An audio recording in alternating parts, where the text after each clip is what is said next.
Welcome to Buckets, hosted by BetMGM. I'm your host, Brandon Anderson, here with Bryan Fonseca. This podcast is rated PG because this is your emergency. Paul George signed at 3:30 Eastern Wow. AM instant reaction podcast. Woj, what are you doing? Let us sleep. It's July 1st. Come on, man. Like 1 a.m. or 8 a.m. Like really 3:30 a.m. Okay, so Paul George, 4 years, 212 million, the max contract. Kelly Oubre, he's hanging out in the middle of the night also. He signs 2 years, 16 million with an option, player option on there. This morning, we got Tyrese Maxey. He signed his max extension as expected.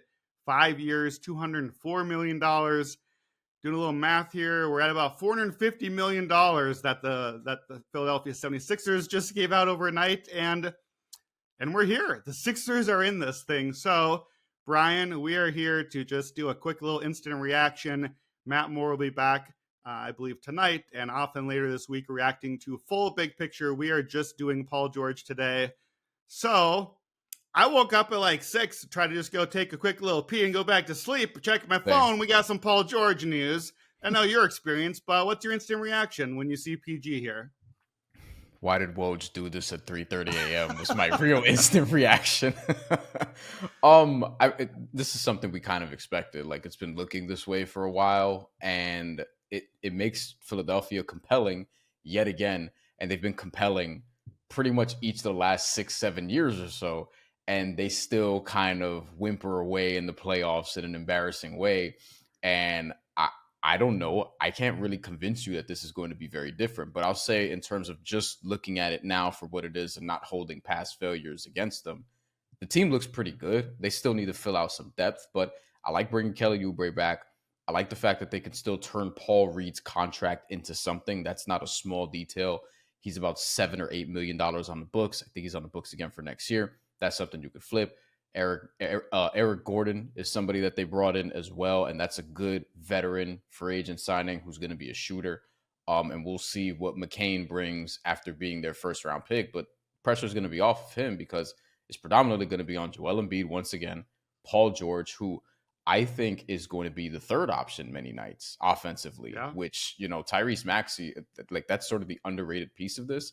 Is that Tyrese Maxey is maybe entering his prime. Maybe he won't for a couple other years, but Tyrese Maxey's really good.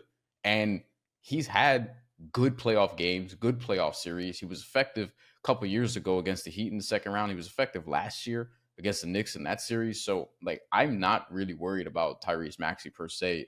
Health is obviously a concern, but this is why I find the East so fascinating, because all these sort of top tier teams and even the middle tier teams in the Eastern Conference, there's like 8 total if you look, or whatever it is, but everyone has flaws, and Philly's going to have flaws, but Philly's upside is also really good, and I think that's what makes it so captivating. Yeah, for sure. I mean, look, we don't know yet what Philadelphia is. We've got 3, and we've got a few other names here. Just to name some names, here's dudes that played real roles for them last year that are not on the team, at least right now. Nick Batum, gone, not expected back. He was really important for them in their, I guess you can't call it a playoff run, a playoff jaunt, whatever it is that they did. Sure. Buddy Hield, big trade. We don't think he'll be back. Tobias Harris, he gone. He's in Detroit. Get that money. D'Anthony Melton, maybe a possibility to come back. He had the injury. Maybe they get him on a bargain. His perimeter defense, I think, would be really important for them if they could get him. Kyle Lowry, he was a midseason pickup. Maybe stays, Philadelphia, that's hometown. Maybe takes a discount, go for another title run. I don't necessarily know how valuable that is. Maybe that's something you try to save up and use in the playoffs. Certainly a guy I want battling for my team, but another health risk with him as well. Eric Gordon, you mentioned. Andre Drummond. Look, Drummond is what he is. Like, I think he's still like 29 or 30 somehow. Like, he's still like ostensibly in the prime of his career. I think Drummond is a great regular season signing. We need Embiid at this point to be playing like 50, 60 games at most, not gunning for MVP. I think we've all gotten past that now. And so I don't know what Drummond does in the conference finals or finals. I think hopefully very, very little. But I think that his job is to play a bunch of minutes and play to be good enough version of Embiid in the less minutes so that Embiid can be Embiid in the minutes that matter.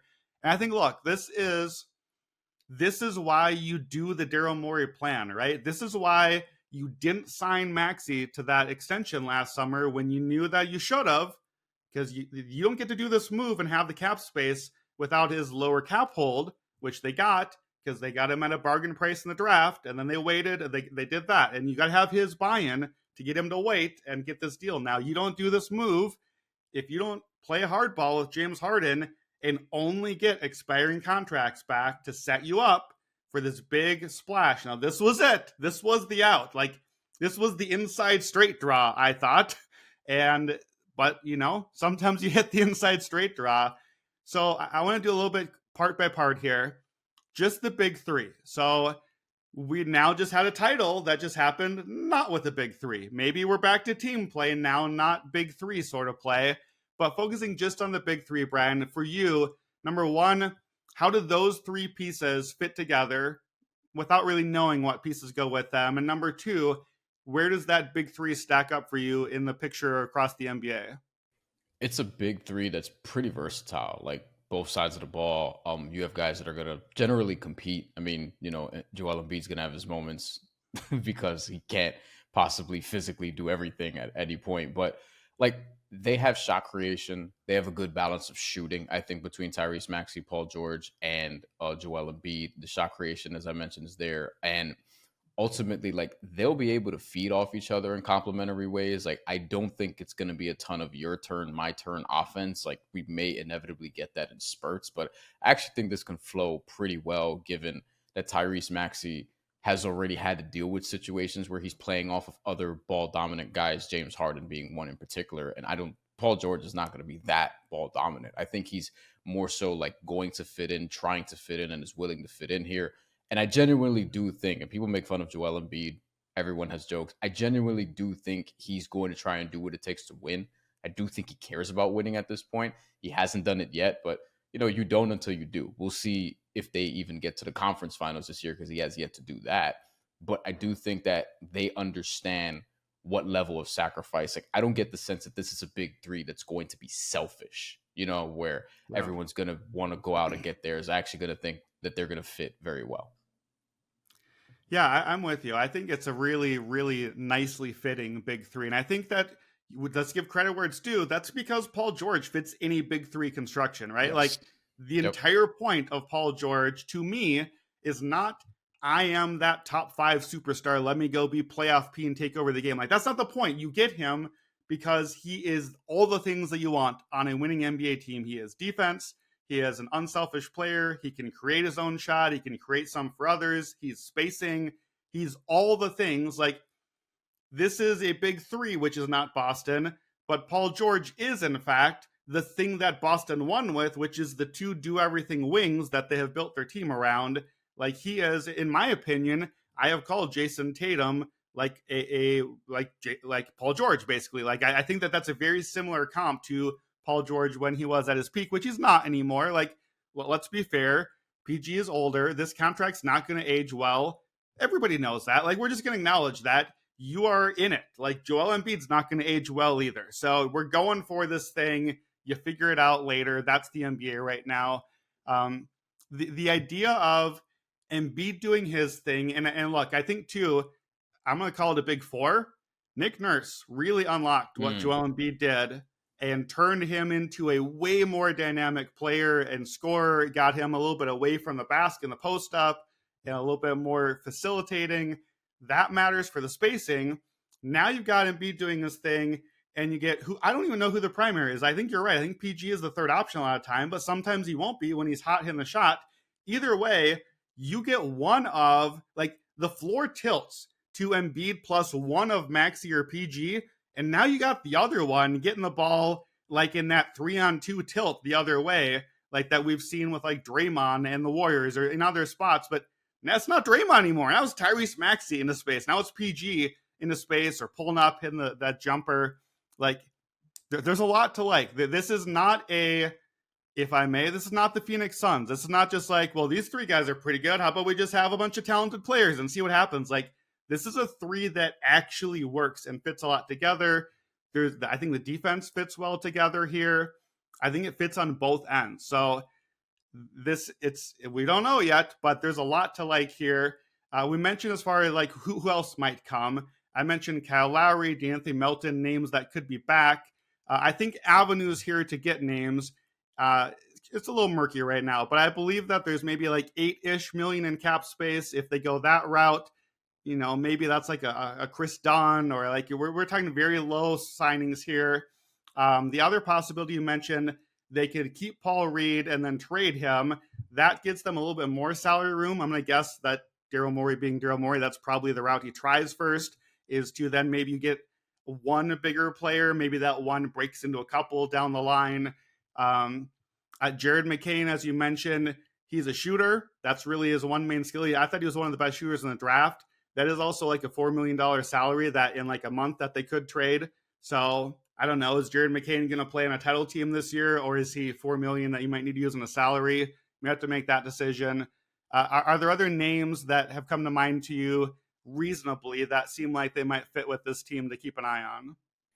I thought the Pistons would kind of quickly re-sign Simone Fontecchio. Now I don't know what's going on there, but I think he's an interesting fit, not just for the Sixers, but like for a number of different teams, if you want to look at it, because of the size and shooting that he provides. We'll see what happens with any other guys on the roster. It's funny enough, one of their rivals, if you want to call them that, the Heat may lose out on Haywood Highsmith because they may be priced out of that bracket, that tax bracket. He originally came from Philadelphia, was a two-way with them in like 2018, 2019 season. And I actually think getting a multi-positional defender who can switch and who can guard some of the other team's better creators would be, and by the way, knock down an open 3-point shot. Like, I think that's somebody who would make a lot of sense for Philadelphia if they have the room to do it. And particularly you would snag away, a fellow Eastern Conference team's one of their sort of best defensive players, who seem to be going the other way. But that's another story for another day. We haven't mentioned Ricky Council IV. Like, for these type of teams that appear top heavy on their roster, what we always have to account for is, do they have a young guy who's going to step up and be in the rotation maybe sooner than you expect, maybe thrust it into that role? And I wonder if Ricky Council IV and his athleticism, if he's going to be able to do that. He was productive in limited minutes last year. So can he make this leap and be like the 8th, 9th man, maybe the 10th to start, and then eventually work his way to get more minutes? Because he's somebody who's going to be versatile, potentially out on the wings. And I think they could use that athleticism too. And also from a tax standpoint, a contractual standpoint, it's cheap. It's cheap labor. So will Daryl Morey try to sort of get that out of him? And I think Nick Nurse is probably the one to do that, like as a coach, like figure out how to get this young guy into the rotation. Obviously has a lot of experience with that in Toronto, having helped develop OG Anunoby, having helped develop Pascal Siakam, Fred VanVleet, really knocked it out of the park with all three of those guys. So I think Ricky Council is somebody we should mention because maybe he's a fixture into all of this at the end of the day too.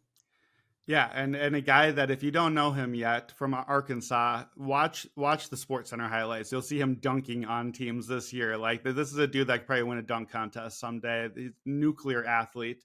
I think too, just like we have the big three are all shooters. So they're all shooters. They are, I'll call them charitably, two defenders. I don't know if Maxey is really a great defender, but I think he can be fine in the right scheme of things. He tries. Like, I think that versatility allows team building to be a lot easier also. Like, you can just go get a defense only guy that can hopefully hit a shot occasionally in the corner, but like that works on this team because you've already got the team set up. Or you can do the other way. You can just get a shooter that doesn't defend that well. Can't use that guy all the time, but you can do that in situations like, hopefully you just get good all around players, but there are options here with the way the roster is set up. So big picture here, just to zoom out a little bit.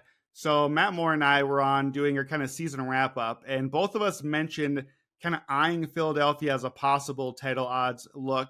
They were plus 1,400 then to win the title. They're now down after this to around plus 800, even plus 700 at one of the major books. That is about the number that I thought that they should have been when I looked at the 14-1. But for me, I passed. Maybe I should have grabbed it because now the number is half a week later. But the reason that the gap existed is because I thought they had a good chance to get Paul George or someone like this. But you're playing, like, you're betting on that chance like that. I could have lost that part of the bet already. It certainly looked that way over the weekend. And then, of course, you're also betting on the injury factor for Embiid, for PG, for an older team here. Where are you at on title odds for this team? Is there a futures angle for Philly or even a fallout angle that you might be looking to play here? Yeah, when a team makes a big move, I kind of look at the other teams in the conference Yeah. to be like, all right, like who's going to get now disrespected potentially by the books and who's going to have more value. I'm fine with the Sixers at plus 800. I just don't feel rushed to sort of play it and play the title future because we're early enough.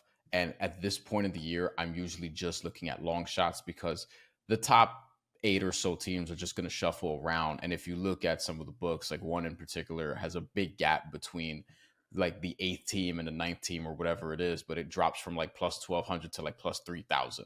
And that plus 3000, 4000 range is probably where I want to go shopping right now. Like if Donovan Mitchell stays with the Cavs, I don't think the Cavs are actually going to get to the finals, but I'd be interested in betting them at plus 4000, plus 3000 or something along those lines, because what am I really losing there? For the Sixers, stakes are a little bit higher. They're going to fill out the roster, and maybe the odds get even shorter than plus 800. We could be looking at plus 650 before the summer's over. Who knows? And we'll see. There's still a lot that still has to happen in the conference and elsewhere. We haven't heard from some teams yet who may make some noise, and it's still only July 1st. So I don't feel rushed to do this, but I do think that people would be in their right to play it. Like if you want to play Philadelphia plus 800 just because of this, and we just laid out sort of the case for it, right, Brandon? Like we just sort of laid out like this is a big three that makes sense. It's not Phoenix where you put together Bradley Beal, Devin Booker, and Kevin Durant, and it's like, all right, so you still need someone who can run point. You still need a center. You still need a backup. Like you still need all these different things. This is good roster construction so far.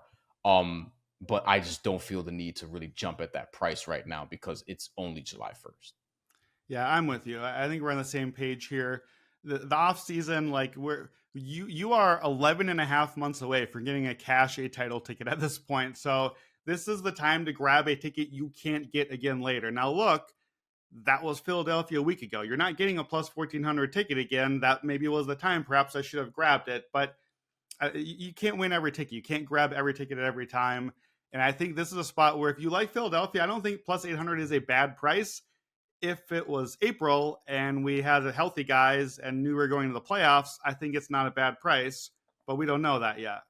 The other thing, though, is Joel Embiid's supposed to play this summer with Team USA. You're right. So You're right. I would want to see like how he sort of navigates that and gets through that and how he's utilized there. That's the other piece of this that I just thought of to why I wouldn't play this yet. And like, listen, God forbid, but what if he gets hurt and it's an injury that, oh, he'll be back in January or whatever? Then it's like, all right, maybe the price drops back down and you could sort of buy back in on a Joel Embiid return, kind of like what people were doing last year when Joel Embiid was going to come back. And it was like, all right, take the futures. People are sleeping on Philadelphia. So I would also wait for, the summer to sort of pass and see where we're at with Joel Embiid's health. Yeah, there'll be time. There will be time to react to the Clippers side of this. I could see like DeMar DeRozan or some kind of somewhat like for like replacement there. We don't know yet, so we'll see what happens with them. There's not really like obviously I don't think you're looking to invest in Clippers positive stock at this point. There's not great ways to fade anyways. A possibility that I might consider here, and it's not really great timing because of the buzz. The Oklahoma City Thunder went out and traded for Alex Caruso. As we're prepping to do this, they go out and splash a ton of money on Isaiah Hartenstein, but not for those reasons. I like the moves. I like adding those defensive guys there. Here's the thing I have my eye on. Guess who has the Clippers picks that just got a lot more valuable potentially? Oh, still the Thunder. Their assets just got more valuable. And now we're hearing Lauri Markkanen talks and like, who's the other name out there? The Thunder have spending power to go get another name. Hartenstein and Caruso, I like them. They matter in the title picture. I'm not shrugging them off. I kind of wish it didn't just happen, because if it didn't just happen, I might look to maybe play a little bit of OKC under the like, okay, what if that's the next domino? Like last year we saw the Damian Lillard trade, and it turned out that was the trade before the trade, and then Drew Holiday came in and actually changed the title picture. Could there be maybe an Oklahoma City angle here? Now the problem is there's such short odds already. Like, so to wrap up here, basically we have in the East, we've got Boston, the title, the champions. We've got the Knicks. They went all in. They got McHale. They got OG. That's all in the division with Philadelphia. Obviously, we have Denver. No KCP now. He's in Orlando. Matt and Braxton, the guys, will do all the stuff later. Oklahoma City in the mix. How do you feel like the Philadelphia stacks up here? And then my way of framing I was going to ask you is this. Atlantic Division, Boston, New York, Philly, like the corridor. I'm giving you even odds. Atlantic Division or the field for the NBA championship. You have to pick one side right now for next year. Who you got? When it's someone or the field, I'm usually tempted to take the field. I'm usually the guy that takes the field. The problem is, one, it's hard to repeat. We haven't had a repeat champion since the Warriors, and that's been several years at this point. So the Celtics, while they are going to be the deserved favorites, given what they just accomplished, it's just very difficult to become repeat champions. The Knicks didn't get to the conference finals last year because everybody got hurt, and the same dude is still the head coach. Maybe it happens again. I think the Knicks should get to at least the conference finals, maybe, because Philadelphia is now there. Like, I probably would still take the field just because I have more variables with 27 teams as opposed to just 3. Yeah. But it's a good bet. But I also get the entire Western Conference if I take the field. Like, I can get Oklahoma City, I can get Denver, depending on, if they actually get it together. We'll see if Minnesota is actually capable of making a leap. I think Dallas is for real. I don't know if they're going to get back to the finals again for real, but I do think they could at least make another run. They have the maybe second best player in the league, and they may end up with Klay Thompson, which I think will help their shooting. I'm not sure if it's going to help their defense a ton, given the current state that Klay Thompson is in, but I still think they'll have enough defensively. I get the entire West, so I would take the West there. Yeah, I think so. I think I'm with you. Like, I'm always looking at the field option if it's available there. But, it's the fact that we have to consider it tells you just how strong this division is. Yeah. I don't want Philadelphia division odds. I'll tell you that right now. Like, because of all the injuries and the lack of depth on this team compared to the other two teams, that's not a regular season profile I want to bet on. But New York just lost Hartenstein. Like, New York just went smaller and wingier to match up with Boston, which you can hardly fault them for. That's the title team. Yep. Philadelphia is a very different look, and I have to conclude by saying I am intrigued. I don't know how either of those teams, deserved favorites as they are in the East, I don't know what you do with Embiid on those teams. I don't really see the answer out there necessarily. And if we get the healthy version, we get to find out, and I hope we get to find out, Agreed. I think that's what we're excited for at this point. So that is going to wrap up for our emergency rated PG, not PG-13, because Wilt Chamberlain's retired and you can't be 13 in Philadelphia. So it's just PG. That's it. This is Buckets, and you will be back all week long reacting to all of the free agency signings. Thanks to Bryan for coming on today and for David Payne for emergency early morning recording. And that's all for today. Let's get Buckets.